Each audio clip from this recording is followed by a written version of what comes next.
देखिए आज जो है लैंगिक अपराधों से जो है बालकों का संरक्षण अधिनियम 2012 को शुरू करेंगे।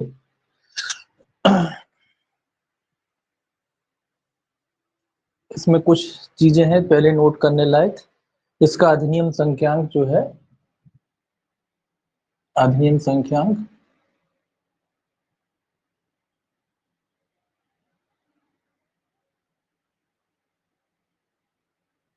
इसका अधिनियम संख्यांक है 32। ठीक है, 2012 अधिनियम संख्यांक 32 है 2012 का।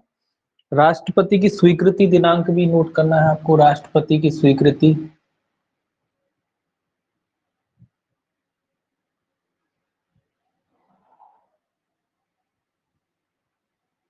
कोई भी अधिनियम बनने से पहले आपको पता है कि राष्ट्रपति की स्वीकृति आवश्यक है, तो वो दिनांक भी कभी कभी पूछी जाती है। तो 19 जून 2012।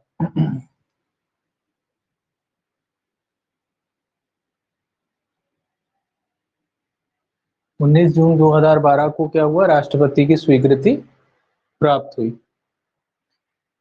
इसके अलावा इसके प्रवर्तन की तिथि है, ये कब लागू हुआ, प्रवर्तन तिथि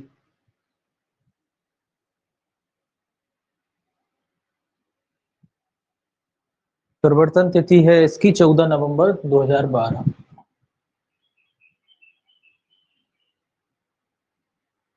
ठीक है, ये डेटें जो है आपको याद रखना। एक डेट और है इसमें संयुक्त राष्ट्र की महासभा द्वारा एक जो है बालकों का जो है अधिकारों से संबंधित अभिशमन जो है किया गया था। उसमें जो है भारत सरकार ने जो है इसको 11 दिसंबर 1992 को जो है स्वीकार किया। तो ये डेट भी आपकी पूछी जा सकती है, इसको भी आपको याद रखना है कि संयुक्त राष्ट्र की महासभा द्वारा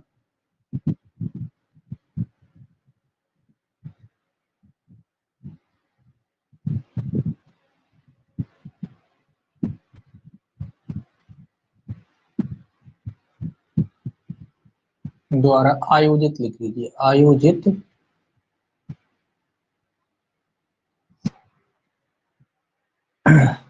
बालकों से संबंधित है। ये संयुक्त राष्ट्र की महासभा द्वारा आयोजित बालकों के अधिकारों से संबंधित, ये भी लिख लीजिए, बालकों के अधिकारों से संबंधित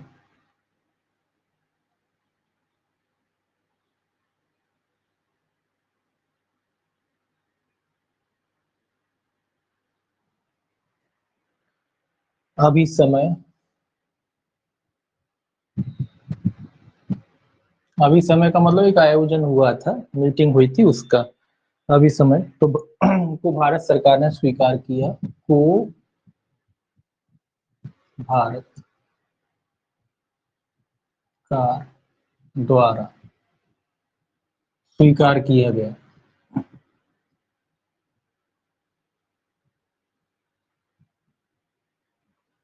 दिनांक थी इसकी 11 दिसंबर 1992।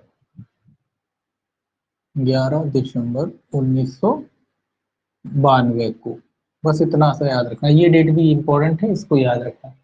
प्रवर्तन तिथि भी इंपॉर्टेंट है और ये डेट भी इंपॉर्टेंट है। ये दोनों डेटें जो है इसकी इंपॉर्टेंट है, ये आपको याद रखना है। ठीक है, 11 दिसंबर 1992 और 14 नवंबर 2012, ये दोनों डेटें इंपॉर्टेंट है।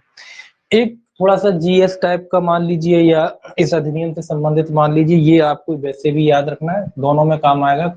संविधान में भी काम आएगा और आपका इसमें भी काम आएगा ये क्वेश्चन, कि जो है संविधान का अनुच्छेद का संविधान का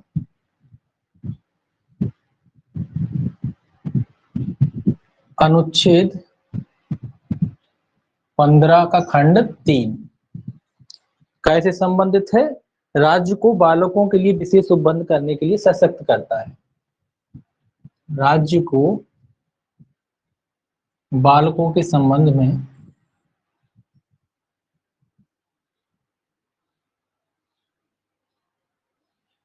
विशेष उपबंध करने के लिए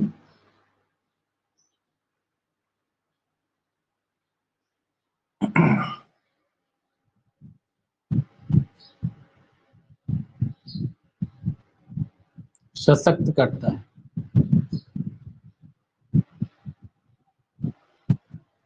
ये याद रखना है, बालकों महिलाओं से संबंधित जो अधिकार है 15(3) अनुच्छेद में दिए गए हैं, उसके संबंध में जो है राज्य जो है शक्ति दी गई है कि राज्य चाहे तो विशेष उपबंध कर सकता है बालकों के संबंध। तो ये भी आपको याद रखना, दोनों में चलेगा ये याद रखने के लिए। अब इसका विस्तार तो आप जानते हैं संपूर्ण भारत में है, विस्तार कहाँ है इस अधिनियम का? संपूर्ण भारत पर। ये कॉमन हो गया, ये नहीं पूछा जाएगा, कुछ ये कोई ज्यादा चांस नहीं इस टाइप के क्वेश्चन का, लेकिन फिर भी याद रखना है इसका विस्तार कहाँ है? संपूर्ण भारत पर। अब जो है इसकी कुछ है परिभाषाएं दे रखी हैं कि भाई इसमें कौन कौन सी परिभाषाएं, धारा 2 में जो है इसकी परिभाषा दे रखी है संपूर्ण भारत में। और संपूर्ण भारत में कब से लागू हो गया ये भी आपको याद रखना, 31 अक्टूबर 2019 से। यहाँ लिख सकते अक्टूबर 2019 से, ठीक, 31 अक्टूबर 2019 से, ठीक है, ये संपूर्ण भारत पे लागू हुआ। उससे पहले जो है जम्मू कश्मीर राज्य को छोड़ करके था। तो 31 अक्टूबर 2019 से ये संपूर्ण भारत पे लागू, ये तो सभी एक्टों के साथ है, ठीक है। तो ये डेट तो कॉमन है, ये डेट भी याद रखना, 31 अक्टूबर 2019 ये सभी एक्टों में आपकी लागू होगी, तो ये डेट भी पूछी जा सकती है, ठीक। अब देखिए परिभाषाएं इसकी, सेक्शन 2 में जो है इसकी परिभाषाएं दे रखी हैं। सबसे पहले धारा जो है आपकी 2A, 2A, 2A में जो है गुरुतर प्रवेशन लैंगिक हमले को जो है परिभाषित किया गया है। गुरुतर प्रवेशन लैंगिक हमला, इसको कठिन एक्ट नहीं है, केवल सजाएं इसमें थोड़ी सी है, तो वो याद रखनी है आपको, है ना। तो थोड़ी एक दो परिभाषा है वो याद रखनी। तो गुरुतर प्रवेशन लैंगिक हमले का क्या अर्थ है? इसमें सीधा सा लिखा है जो धारा 5 में है या जो धारा 5 में दिया गया है, यहाँ लिख लेते हैं जो धारा 5 में, धारा 5 में दिया गया है या बताया गया है, एक ही बात है। तो याद रखना है कि गुरुतर प्रवेशन लैंगिक हमले की बात हो रही है, तो ये बात हो रही है धारा 5 की। तो गुरुतर प्रवेशन परिभाषा दी रखी है, लेकिन परिभाषा में नहीं बताया क्या है, धारा 5 में बताया कि गुरुतर प्रवेशन लैंगिक हमला क्या है। तो गुरुतर प्रवेशन लैंगिक हमला क्या है? जो धारा 5 में बताया गया है, ठीक है, या जो अर्थ धारा 5 में दिया गया, किसी भी प्रकार से लिख लो, आपको सेक्शन याद रखना है धारा 5, ठीक। अब है 2B,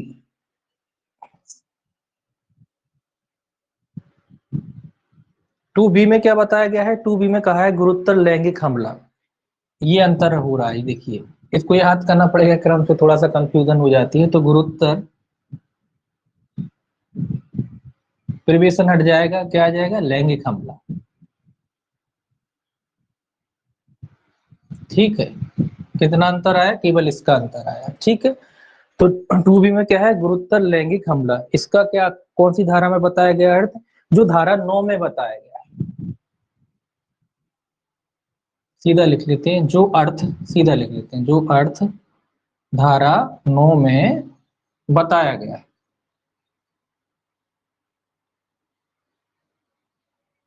ठीक है। तो गुरुतर लैंगिक हमला क्या है? जिस जो अर्थ धारा 9 में बताया गया है वो अर्थ जो है गुरुतर लैंगिक हमले का है, ठीक है। कोई परिभाषा नहीं देखी, धारा 9 में सीधा बता दिए कि जो धारा 9 में अर्थ बताया गया है वही अर्थ यहाँ भी लगाया जाएगा, गुरुतर लैंगिक हमले का। पहले सीधा याद रखना प्रवेश है फिर लैंगिक है, इस तरीके से है, ठीक है, गुरुतर में। उसके बाद आप कहोगे कि जी 12(5) में है, पर उसके हिसाब से है, आगे जब अपन सेक्शन देखेंगे क्रम बाई क्रम से है। 2C में है सशस्त्र बल या सुरक्षा बल, 2C में क्या दे रखा है? सशस्त्र बल,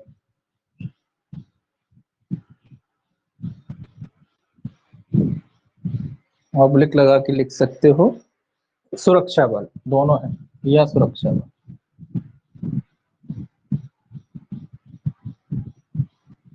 सशस्त्र बल या सुरक्षा बल। इसका क्या अर्थ है? संघ के सशस्त्र बल या अनुसूची में यथा विनिर्दिष्ट बल या पुलिस बल। संघ के सशस्त्र बल, संघ के सशस्त्र बल संघ के सशस्त्र बल में आप जानते हो आर्मी वाले आ जाते हैं आपके, ठीक है। या अनुसूची में यथा विनिर्दिष्ट बल, या अनुसूची में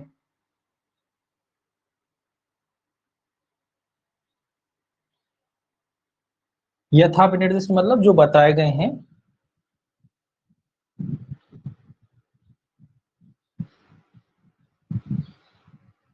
यथा विनिर्दिष्ट बल, या जो है आपके पुलिस बल, या पुलिस राज्य की जो आती है वो भी आती है पुलिस बल, क्योंकि पुलिस किसके अधीन आती है, राज्य के।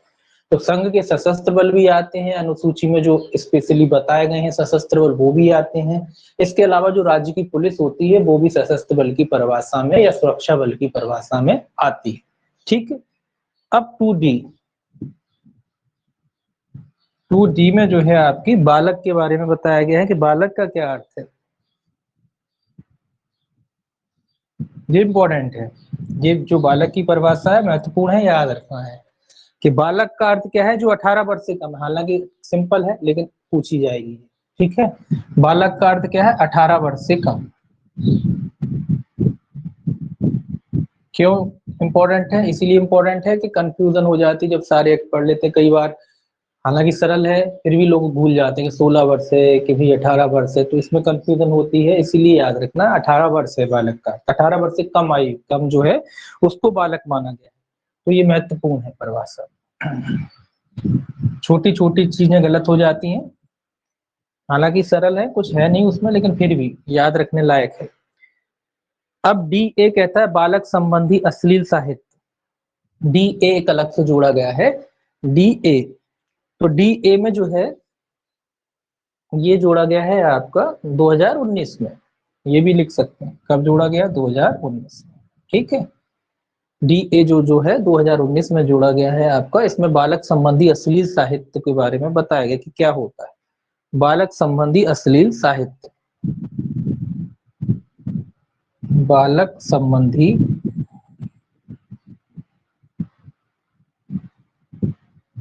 अश्लील साहित्य, ठीक, ये इसमें बताया गया। इसका अर्थ क्या कहता है, ये कहता है बालक को सम्मिलित करते हुए, ध्यान रखें, बालक को सम्मिलित करते हुए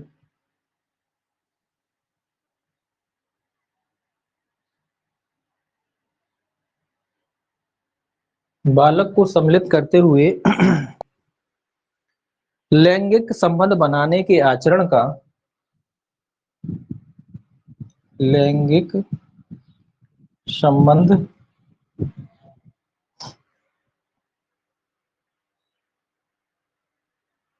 लैंगिक संबंध बनाने के आचरण का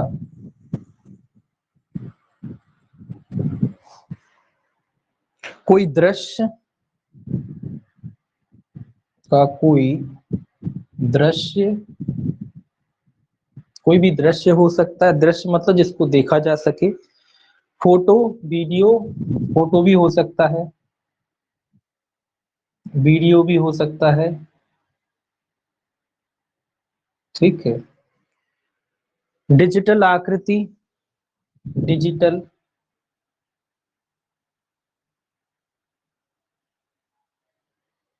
आकृति, डिजिटल आकृति मतलब जो स्केच वगैरह करके जो कंप्यूटर के माध्यम से अपन बनाते हैं ना कार्टून टाइप के, वो सारी चीजें इसमें आ जाती है। तो कोई डिजिटल आकृति जो वास्तविक बालक जैसी लगे, जो वास्तविक बालक जैसी लगे,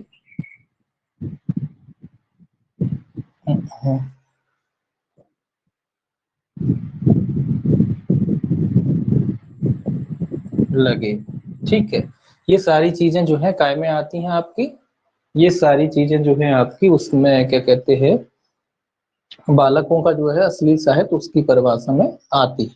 तो ये आपको याद रखना है कि उस बालकों से संबंधित असली साहित्य में बालक को सम्मिलित करते हुए लैंगिक संबंध बनाने के आचरण का कोई दृश्य, फोटो, वीडियो, डिजिटल आकृति जो वास्तविक बालक जैसी लगे, यानी वास्तविक ना हो, ना है फिर भी वास्तविक लगे, वो भी जो है अश्लील साहित्य में आएगा। ठीक है, इसके बाद इसको थोड़ा मिटाना पड़ेगा। उसके बाद अपन देखेंगे घरेलू संबंध। देखिए इसको थोड़ा मिटा लें, उसके बाद जो है घरेलू संबंध के बारे में देखेंगे।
अब देखिए धारा 2A,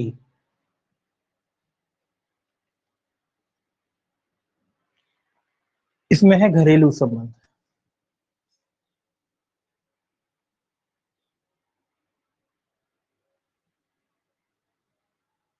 घरेलू संबंध का क्या अर्थ है? घरेलू संबंध का अर्थ वही है जो घरेलू हिंसा से महिलाओं का संरक्षण अधिनियम 2005 की धारा 2F में दिया गया है। ठीक है, तो क्या अर्थ है? जो सीधा लिख लीजिए, जो घरेलू, सीधा लिख देता हूं मैं, हिंसा, घरेलू हिंसा अधिनियम। घरेलू हिंसा अधिनियम का मतलब महिलाओं संबंधी जो अधिनियम 2005। ठीक है, घरेलू हिंसा अधिनियम 2005 की धारा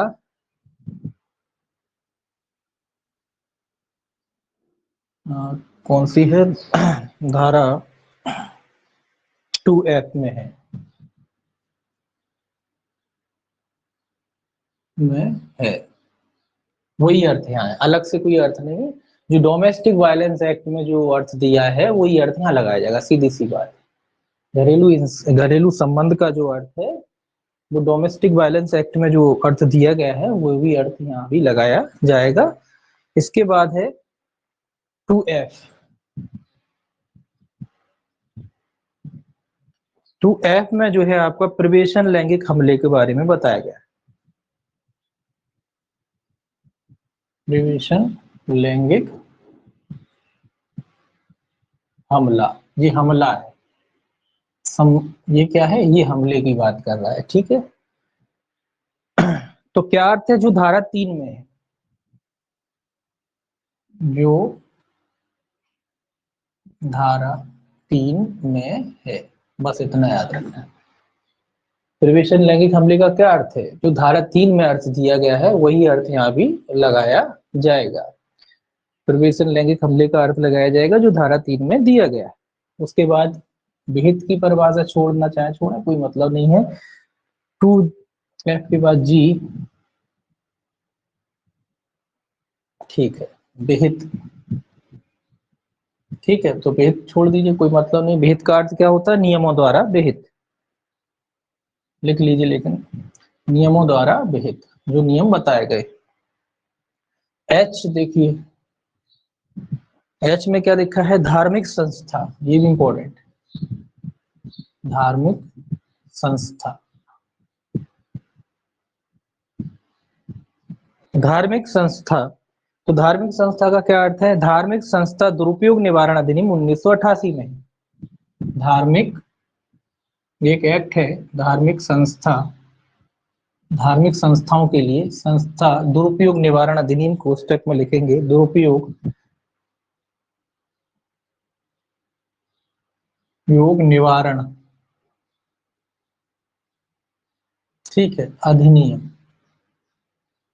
दुरुपयोग निवारण अधिनियम 1988 में है, 1988 में है। मतलब ये जो एक्ट दिया है धार्मिक संस्था दुरुपयोग निवारण अधिनियम, इसमें जो अर्थ दिया गया है धार्मिक संस्था का, वही अर्थ यहाँ भी लगाया जाएगा। इसके बाद 2I है। 2I में जो है लैंगिक हमले के बारे में बताया गया है। लैंगिक हमला, ये प्रिवेशन लैंगिक हमला था और ये सिंपल लैंगिक हमला है। तो लैंगिक हमले का क्या अर्थ है? जो धारा 7 में है, जो धारा 7 में है, ये भी याद रखना है आपको। जो धारा 7 में अर्थ देखिए, आप परिभाषा याद कर लेंगे तो सेक्शन अपने आप याद हो जाएंगे इसके, जो लैंगिक हमला कहाँ है, प्रिवेशन लैंगिक हमला कहाँ है, क्योंकि ये पूछे जाएंगे। ठीक है, तो ऑटोमेटिक ये जो है आपके सेक्शन भी याद हो जाएंगे। अब उत्पीड़न आता है भाई, लैंगिक उत्पीड़न। आई के बाद क्या आता है? जे। जे में क्या है? लैंगिक उत्पीड़न।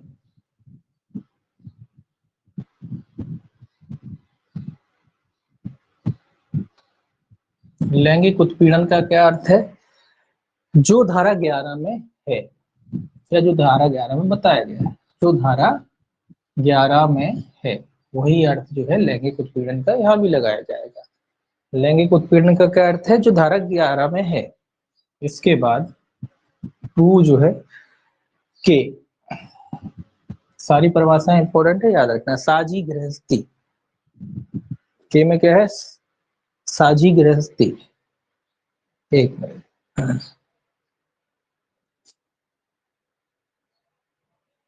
IJK,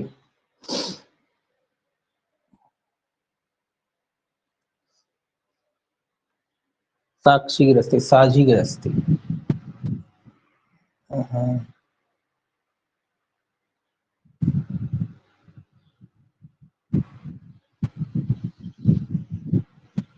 साझी गृहस्थी, तो साझी गृहस्थी का अर्थ क्या है? जहां अपराध से आरोपित व्यक्ति बालक के साथ घरेलू नातेदारी में रहता है या रह चुका है। जहां अपराध से आरोपित व्यक्ति, जहां अपराध से आरोपित व्यक्ति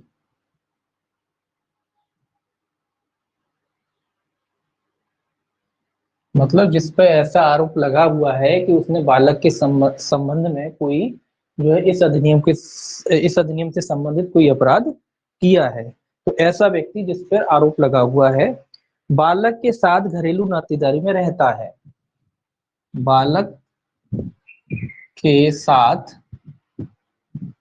घरेलू नातेदारी में रहता है, या जो है रह चुका है, या रह चुका है, मतलब जब अपराध हुआ था उस समय रह चुका है। ठीक है, तो कुल मिला के घरेलू लोग हैं ये लोग, उनके द्वारा बालक के संबंध में अगर इस अधिनियम से संबंधित अपराध किया जाता है तो ऐसे लोग इसमें आते हैं, साझी गृहस्थी की परिभाषा में आते हैं, जो बालकों के साथ रहे हैं कभी या रहते हैं वर्तमान में, दोनों आते हैं। ठीक है, अब देखिए के बाद जो है आपका एल। एल में है विशेष न्यायालय। एल में क्या है? विशेष न्यायालय।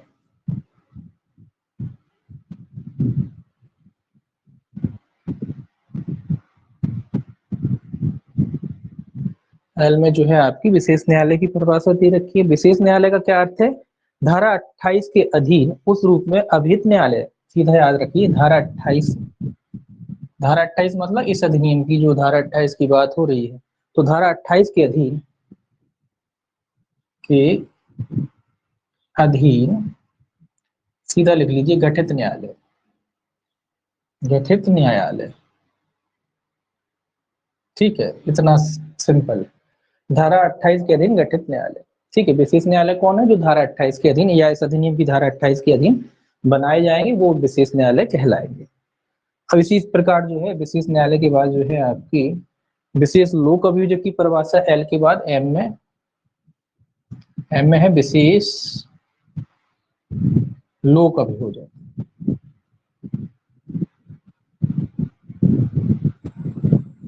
अब स्पेशल एक्ट है तो लोक अभियोजक भी स्पेशल होगा, है ना, विशेष लोक अभियोजक भी होगा। तो विशेष लोक अभियोजक है धारा 32 के अधीन कोई अभियोजक, सीधा लिख लीजिए, धारा 32 के अधीन नियुक्त, ठीक है, बस इतना सा पर्याप्त है। धारा 32 के अधीन नियुक्त कौन, विशेष लोक अभियोजक, जो धारा 32 के अधीन नियुक्त किया जाए। ये एक्ट अच्छे से पढ़ लीजिएगा आप, क्योंकि जरूरत है, ये एक्ट आपके हमेशा काम में आना है।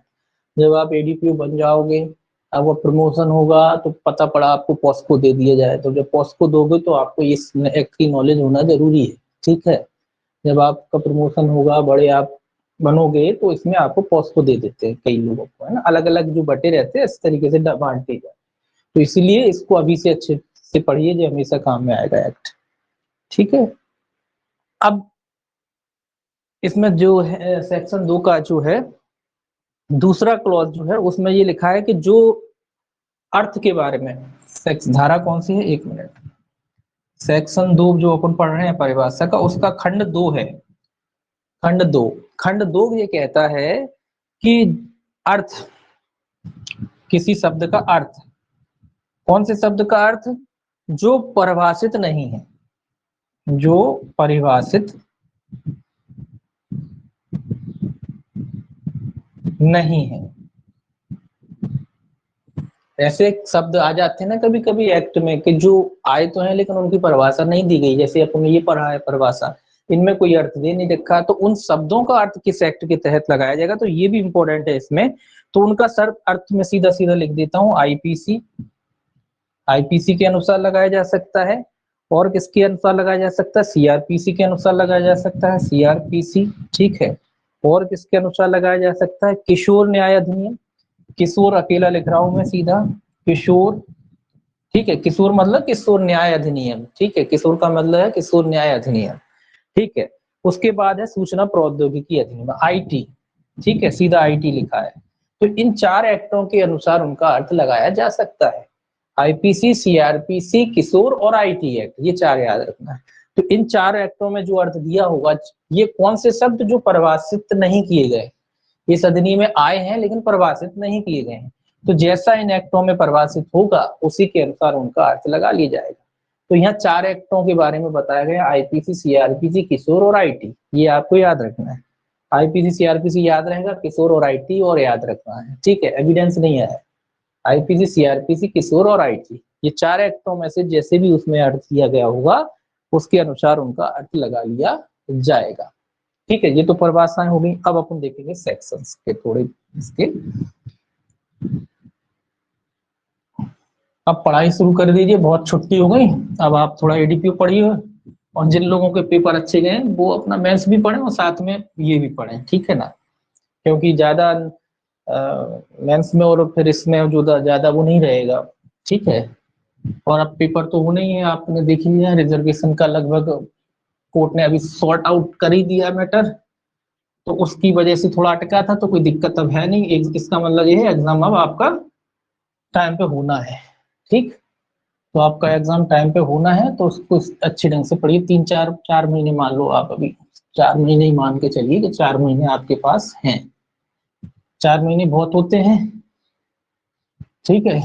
इसके लिए अच्छे ढंग से पढ़िए, और जिनका प्री अच्छा गया है वो मेंस की कर सकते हैं साथ में तैयारी, लेकिन इसको पढ़ते रहिए।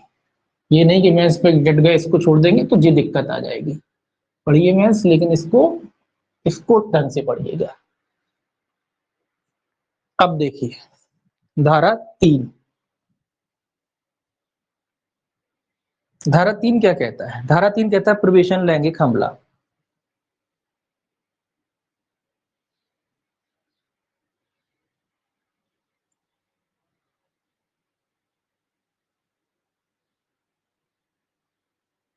ठीक है, अब इसमें कुछ पॉइंट्स हैं, 2 पॉइंट 3 पॉइंट हैं जो आपको नोट करने हैं, थोड़ा याद रखना है, जरूरी है। पहला देखिए, प्रवेशन लैंगिक हमला क्या, ये परिभाषा इसलिए महत्वपूर्ण है कि ये सब परिभाषाएं जो है आपकी, जो आगे जो भी चीजें आएंगी उनमें यही फॉलो होंगे, यही शब्द है, और यही अर्थ लगाए जाएंगे, उसके हिसाब से फिर वो बढ़ जाएंगे, ठीक है। लेकिन शब्द यही रहेंगे कि जो क्रियाएं होती हैं वो यही रहेंगी, ठीक है। इसीलिए तो याद रखें, प्रिवेशन लैंगिक हमले का अर्थ है लिंग, वस्तु, ये दो शब्द याद रखें, लिंग और वस्तु, ठीक है। लिंग भी है और वस्तु भी है, इसको ध्यान से रखें। अब थोड़ा सा याद रखें, थोड़ी भाषा अजीब है लेकिन आपको उसको एक बार पढ़ना है। इसको आपको नोट कर ले और पढ़ने, कोई समझाने का इसमें कुछ है नहीं। सॉरी।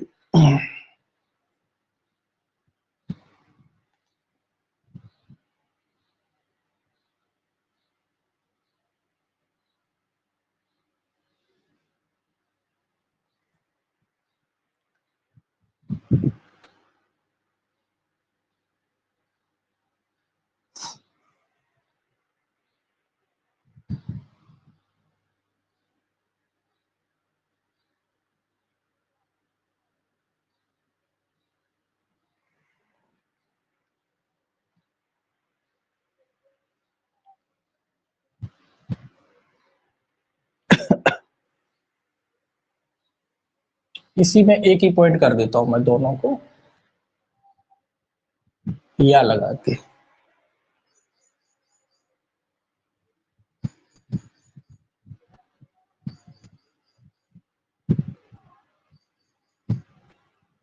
ठीक है, या तीनों को एक ही पॉइंट, हालांकि अलग अलग 3 पॉइंट बन जाएंगे लेकिन इसको एक ही कर देंगे।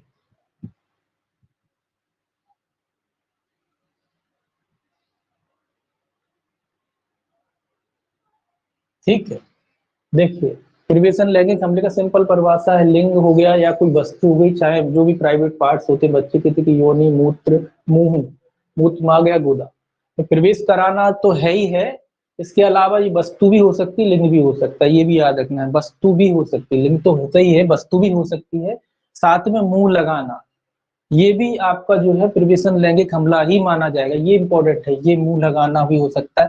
अभिचालन, मतलब नहीं लगाया, अभिचालन जो एक्टिविटीज की जाती है पहले, स्पर्श कहते हैं जिसको वेट टच कहते हैं अपन, वो उस तरीके का अभिचालन भी जो है लैंगिक हमले की परिभाषा में आएगा। जो वेट टच कहा जाता है वो भी लैंगिक हमले की परिभाषा में आएगा, ये इसीलिए याद रखना है। लिंग, वस्तु, योनि, ये सब आपको इसमें याद रखना, बस इतना सा ही है इसका। हालांकि इसको शॉर्ट करके लिखा है तो सार बिल्कुल यही है, तो इससे पूरा सार निकल रहा है, आपको ये याद रखना है इसको, ठीक है। हालांकि ये 3 अलग अलग बन सकते हैं लेकिन आपने एक ही उसमें बनाया है इसको, तो इतना ही इसका जो है अर्थ है। अब देखिए सेक्शन 4 में जो है इसके लिए दंड दे रखा है। सेक्शन 4 में दे रखा है प्रिवेशन लैंगिक हमले के लिए दंड, जो ऊपर इस जो एक्ट में ऐसे ही दे रखा है, पहले बताया गया है फिर दंड है, फिर बताया गया फिर दंड है, इसी तरीके से है। प्रिवेशन लैंगिक हमले के लिए दंड, प्रिवेशन लैंगिक हमले के लिए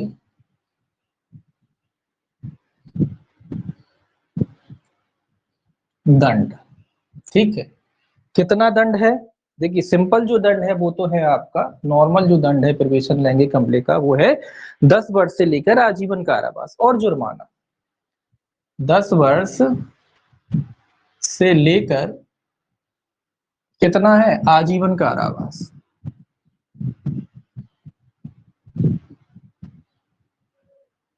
10 वर्ष से लेकर आजीवन कारावास और जुर्माना,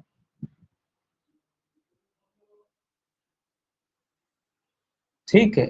ये जो है इसका दंड है। सिंपल दंड इसका है 10 वर्ष से लेकर आजीवन कारावास, मतलब जो नॉर्मल दंड है वो है 10 वर्ष से लेकर आजीवन कारावास और जुर्माना। फिर इसके अलावा जो है इसमें 16 वर्ष से कम आयु के बालक की दशा में दंड थोड़ा बदल दिया गया, तो यहाँ आप लिखेंगे, एरो लगा के लिख लीजिए, या इस तरीके से लिख लीजिए, इसको एरो नहीं, एरो बनाकर ही लिखिए थोड़ा सा, क्योंकि इसमें है, ये कहता है अगर यही अपराध, प्रिवेशन लैंगिक हमले का जो अपराध है 16 वर्ष से कम आयु के बालक के खिलाफ किया जाता है, 16 वर्ष से कम आयु के बालक के मामले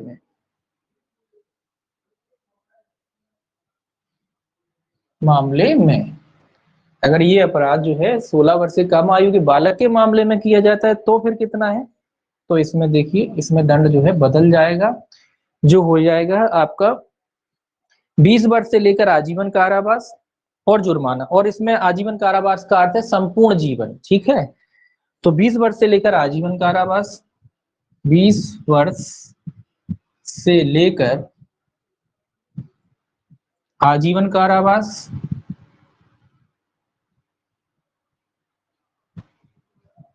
और आजीवन कारावास का अर्थ मैं यहाँ नहीं लिख रहा कि संपूर्ण जीवन है, ये सबको पता होना चाहिए, तो कोई लिखने की चीज नहीं है इसीलिए। तो ठीक है, आजीवन कारावास का अर्थ क्या है, संपूर्ण जीवन है, यहाँ स्पेशली दे रखा है कि आजीवन कारावास का अर्थ संपूर्ण जीवन है, ठीक है। वो इसलिए लिख दिए कि भाई छोड़ा छाड़ी नहीं होगी, पूरा जीवन बताना पड़ेगा आपको, माफी वाफी कुछ नहीं मिलने वाली। तो 20 वर्ष से लेकर आजीवन कारावास और जुर्माना।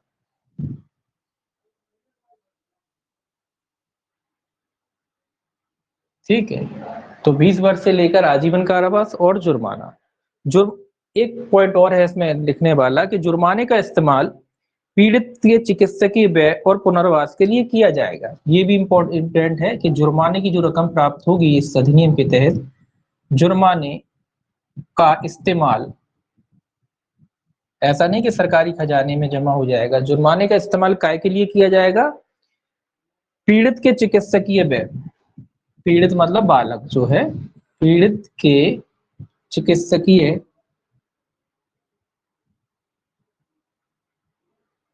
व्यय मतलब जो उसको नुकसान हुआ है, शारीरिक पीड़ा हुई उसके व्यय, और पुनर्वास मतलब उसको पुनः बसाने के लिए किया जाएगा, पुनर्वास, पुनर्वास में किया जाएगा। ये भी इंपॉर्टेंट है, ठीक है। जो भी जुर्माना इस अधिनियम के तहत लगाया जाएगा वो बालक को जो है चिकित्सकीय में जो उपचार होगा, जो बालक पीड़ित है उसका जो भी उपचार में जो भी खर्चा आएगा उसमें लगाया जाएगा, इलाज में कुल मिला के कहते हैं ना, इलाज कराया जाएगा उसका, और जो खर्चा आएगा वो जो जुर्माने की रकम है उससे वसूला जाएगा। और साथ ही अगर पुनर्वास की जरूरत है, बसाने की जरूरत है, तो उसमें जो खर्चा आएगा वो भी जो है जुर्माने की रकम से जो है वसूल किया जाएगा। अब देखिए, अब है गुरुत्तर प्रवेशन लैंगिक हमला, इसको थोड़ा सा मिटाना पड़ेगा, थोड़ा सा ये लंबा है।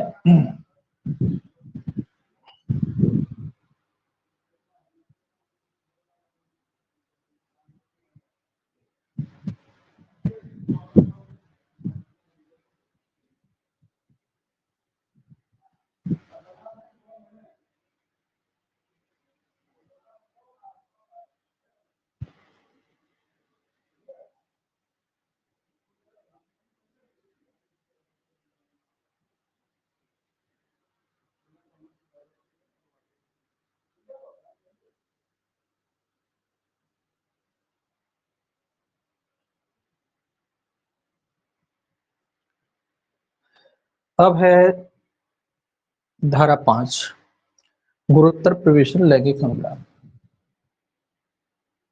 सेक्शन 5। ये क्या है आपका, ये है गुरुत्तर प्रवेशन लैंगिक हमला।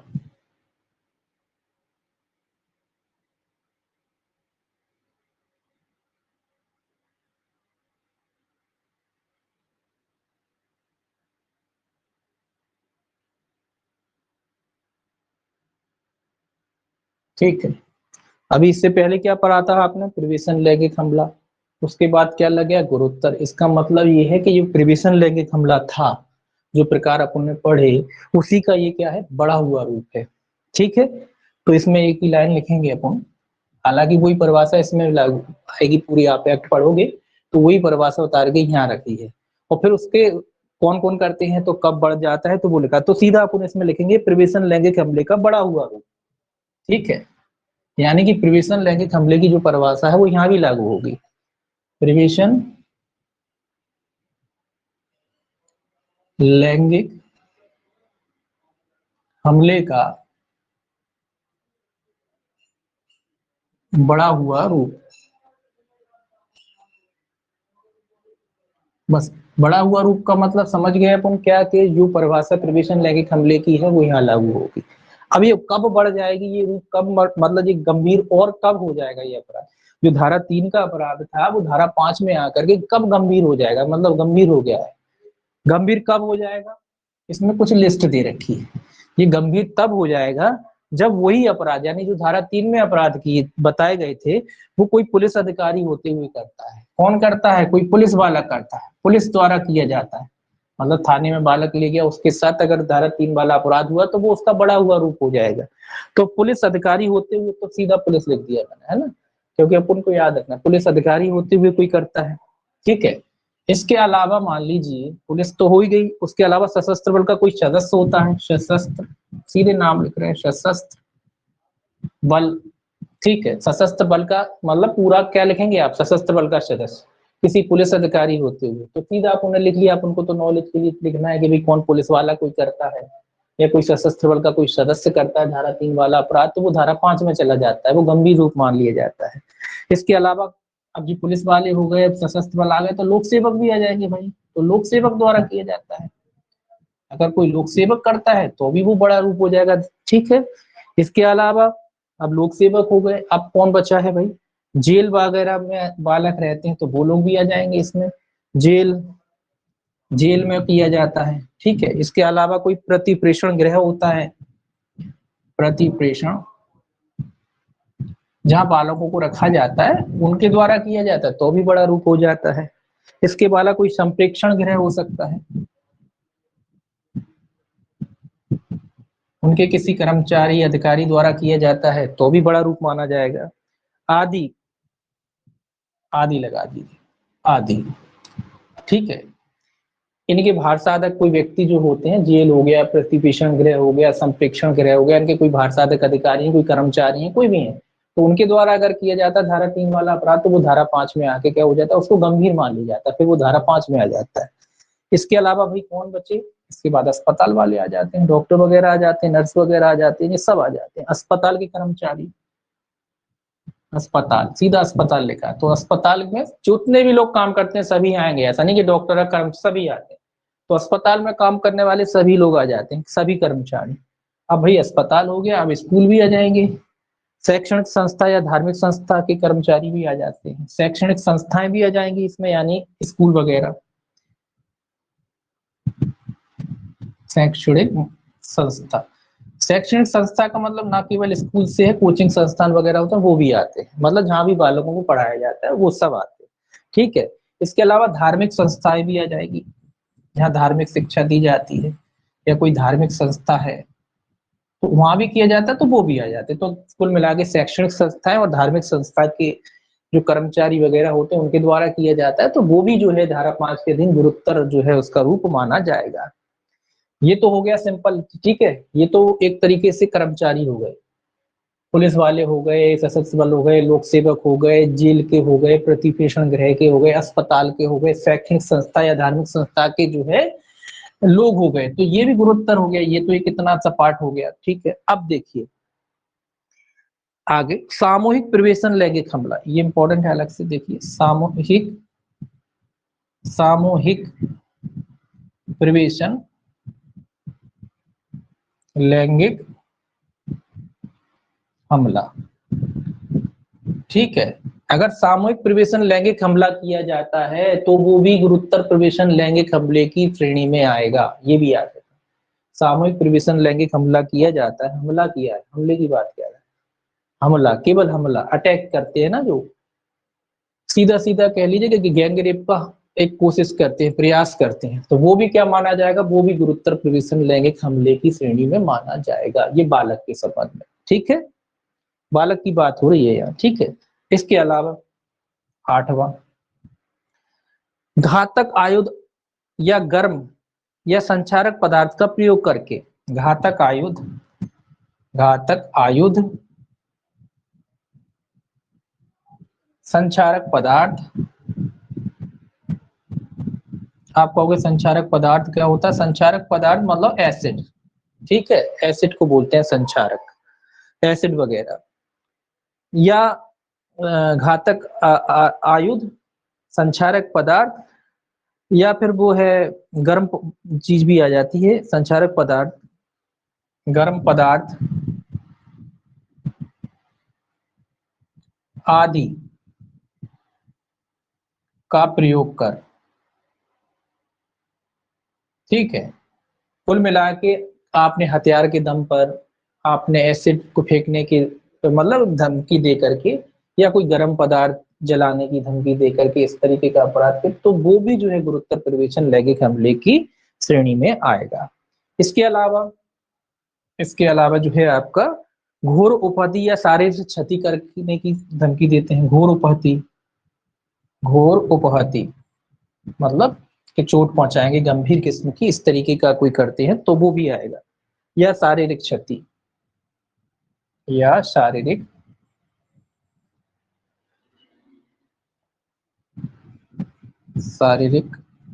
क्षति, ठीक है, इसका भय दिखा करके करते हैं तो वो भी आएगा। शारीरिक क्षति आदि, ये धमकी दी जाती है, वही करा जाता है, तो ये भी जो है आपका गुरुतर प्रवेशन लैंगिक हमले की परिभाषा में आएगा। इसके अलावा जो 10 है वो कहता है जिसके कारण बालक मानसिक रोगी हो जाता है। ये इंपॉर्टेंट है, जिसके कारण बालक मानसिक रोगी हो जाता है।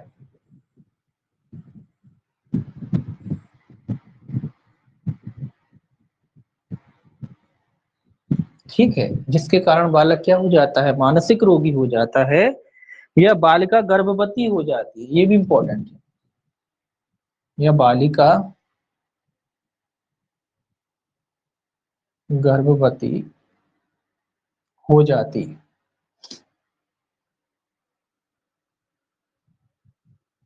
ठीक है, या विषाणु जनित कोई रोग या संक्रमण, या सीधा लिख देते हैं विषाणु जनित रोग या संक्रमण हो जाता है।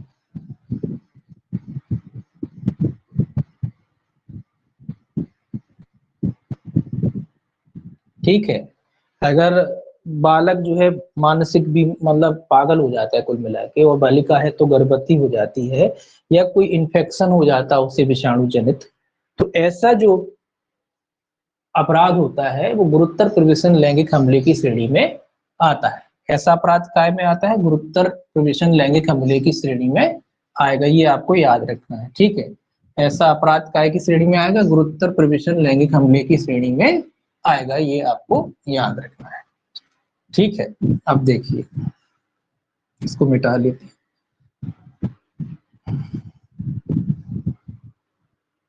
इसको अच्छे से पढ़ना है आपको, इसमें कौन कौन से काफी चीजें हैं इसमें। 10 हो गए थे। 11वां देखिए, बालक की मृत्यु हो जाती है। 11वां कहता है बालक की मृत्यु हो जाती है, मृत्यु हो जाती है। देखिए ये जो लिख रहे हैं ये कोई याद करने वाली चीजें तो है नहीं, ये सिंपल आप एक दो बार पढ़ोगे तो आपको पता पड़ जाएगा कि गुरुत्तर प्रवेशन लैंगिक हमले में क्या क्या आता है ना, तो एक दो बार पढ़ने वाली चीजें हैं बस। अब दूसरा देखिए, दूसरा है मतलब 12वां है, बालक की मानसिक दशा का लाभ उठाकर, मतलब बालक की मानसिक दशा का लाभ उठाकर, मतलब क्या है इसका मतलब, अगर बालक ना समझ है, पागल है थोड़ा सा, या सीधा टाइप के होते हैं ना वो बालक, उनकी मानसिक दशा का इस्तेमाल करते हो आप अगर इस तरीके का शोषण करते हो जो धारा 3 में बताया, तो वो भी जो है धारा 5 के तहत गुरुत्तर प्रवेशन लैंगिक हमले की श्रेणी में आएगा। ठीक है,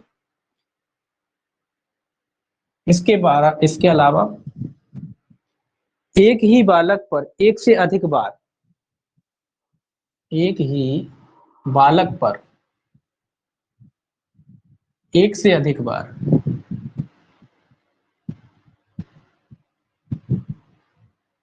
एक से अधिक बार क्या, जो धारा 3 के अपराध है, पहला बार किया फिर उसी बालक, एक ही बालक से सब मतलब एक से अधिक बार करते हैं आप धारा 3 वाले अपराध, तो वो जो है वो भी जो है गुरुत्तर प्रवेशन लैंगिक हमला माना जाएगा। ठीक है, इसके अलावा नातेदार या रिश्तेदार द्वारा किया जाता है, नातेदार या जो है रिश्तेदार कह लीजिए,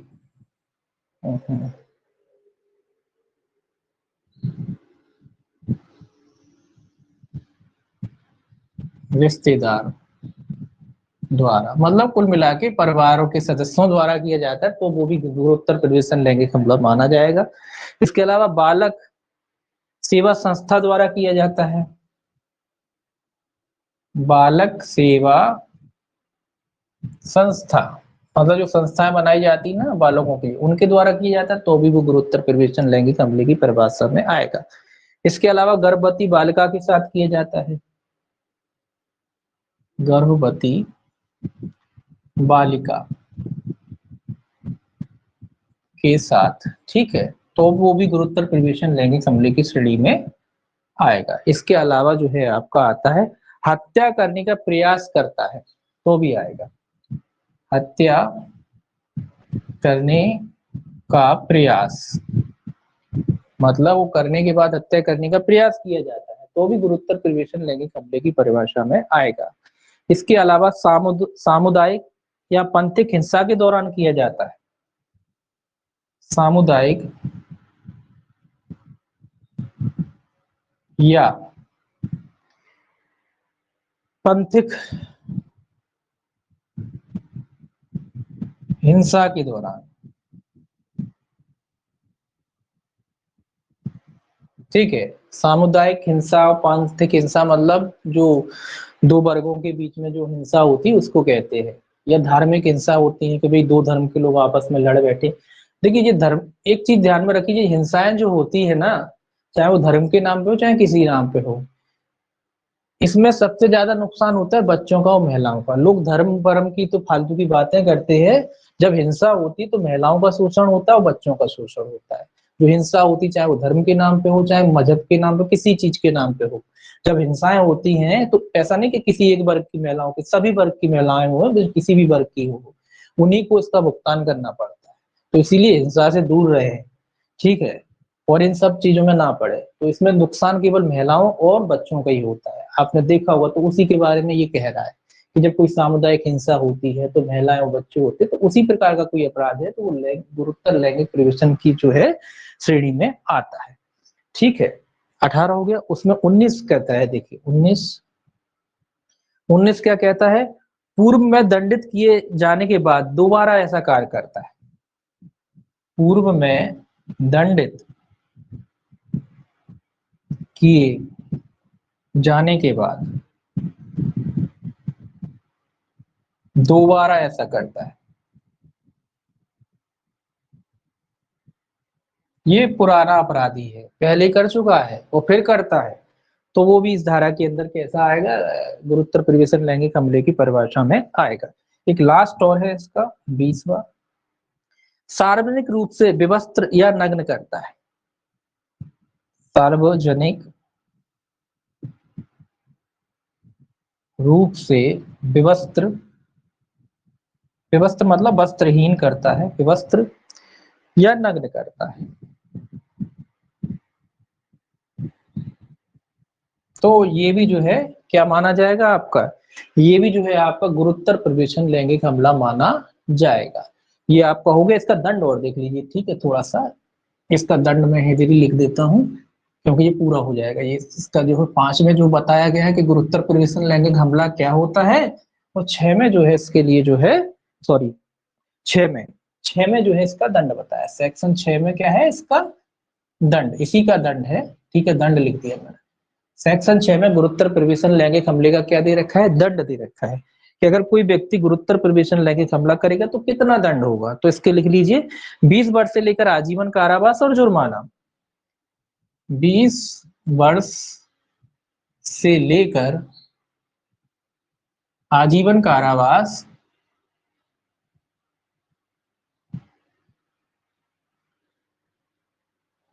और जुर्माना, और वही अर्थ है आजीवन कारावास का अर्थ संपूर्ण जीवन है, ठीक है, तो बार बार लिखेंगे नहीं उससे।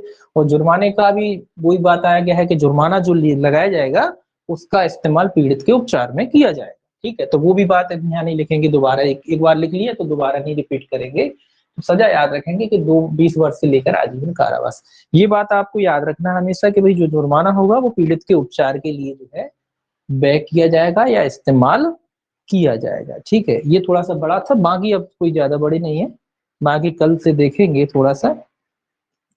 ठीक है, कल से आगे का देखेंगे और इसके बाद सीआरपीसी की क्लास लेंगे थोड़ी देर बाद, 5 मिनट बाद। ठीक, बस आज के लिए इतना ही रह दीजिए।